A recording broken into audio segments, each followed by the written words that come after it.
La journée de la femme, c'est une bonne chose qu'on fasse une journée pour eux, car ça permet que la femme, elle se démarque de l'homme d'une part, et d'autre part, elle a peut-être une autre vision de la société par rapport à l'homme qui est toujours ancré sur certaines, comment dire ça, sur certaines choses qui ne sont pas, que la femme, comment dire, qui est le potomitan, elle voit plus large, plus loin, quoi. Que l'homme, il est plus ancré sur du, je dirais pas du matériel, du mature. Mais je dis que c'est une bonne chose, quoi. Et non seulement ça, pour le tas de sauvagerie que les hommes font aux femmes, c'est une bonne chose pour marquer le coup. C'est très rare de voir les femmes qui se représentent, qui se présentent notamment lors des élections municipales. Ça permet également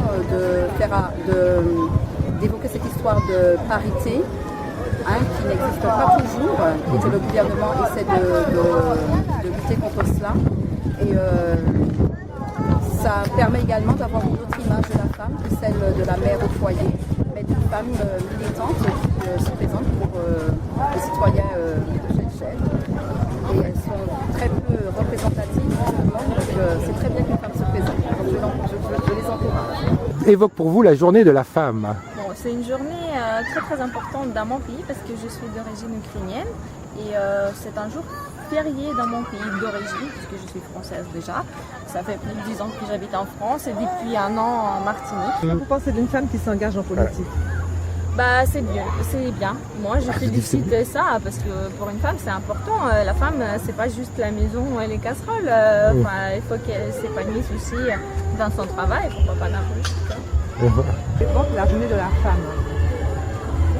La journée de la femme, c'est une nécessité, parce que malheureusement, il faut un rééquilibrage. Mais il y a une idée plus subtile quand même. C'est que pour l'instant, il n'y a que les hommes qui ont fait la démonstration du pouvoir. Et moi, j'attends bigrement à ce que la femme vienne nous montrer, non pas comment elle sait faire, mais comment elle va le faire. C'est-à-dire que, effectivement, peut-être que la femme aura la possibilité de corriger un certain nombre de choses dans l'exercice du pouvoir. Alors, je ne parle pas des affaires, je ne parle pas de l'argent, je ne parle pas de toutes ces choses-là. Mais c'est quand même intéressant d'avoir une alternative à l'exercice du pouvoir. Ça, c'est une vraie question pour moi. Pour moi, c'est parfaitement normal parce qu'il n'y a aucune raison qu'une femme soit moins compétente qu'un homme. 50% de la population, voire même plus, ce sont des femmes. Donc, il devrait avoir normalement 50% des maires femmes. Donc, une femme qui se présente, pour moi, c'est parfaitement normal. À l'extrême rigueur des mairies dans lesquelles il n'y a pas de femmes, c'est comme marcher sur une jambe. Voilà. On ne va pas très vite et on se prive de conseils, de manières de voir qui peuvent être précieux et complémentaires. Une femme qui s'engage en politique, j'espère qu'elle aura la capacité de mobiliser ses forces, ses troupes pour,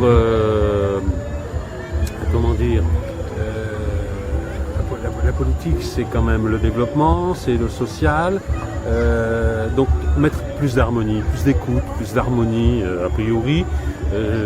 Là où j'ai rencontré des femmes qui étaient dans l'exercice du pouvoir, il y avait des sensibilités différentes. Donc je pense qu'il y aura plus d'harmonie. Ça c'est vraiment un mot important. C'est parce qu'on pourrait quand même enfin avoir un pouvoir avec plus d'harmonie, l'exercice d'un pouvoir avec plus d'harmonie. Parfait. Merci. En tant que femme, je demande à toutes les femmes de la Martinique de bien vouloir se soutenir, que nous puissions nous soutenir et soutenir cette dame qui se présente au municipal.